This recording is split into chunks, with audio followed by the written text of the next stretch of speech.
on voit aujourd'hui dans le numérique, tous ces objets connectés qui permettent donc de communiquer, d'envoyer des données, d'avoir des mêmes informations synchronisées en temps réel entre un smartphone, un téléphone et un objet.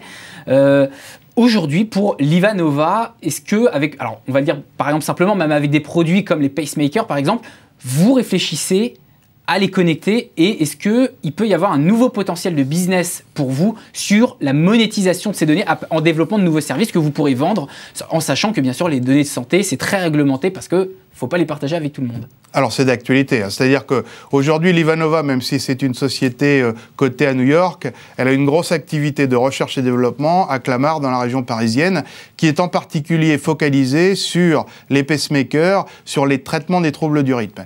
Et ce domaine a été investi, si vous voulez, par le traitement des données et par la communication des données très tôt. Et donc aujourd'hui, les pacemakers et les défibrillateurs implantables, qui sont des appareils un peu plus sophistiqués du même domaine, communiquent avec l'extérieur.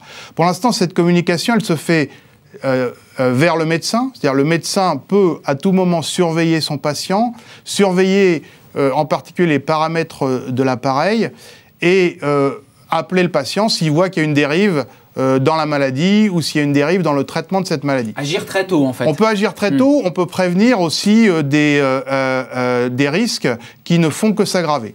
Et donc c'est d'actualité aujourd'hui. Alors évidemment, les problématiques qui sont liées au transfert des données médicales sont des problématiques extrêmement lourdes.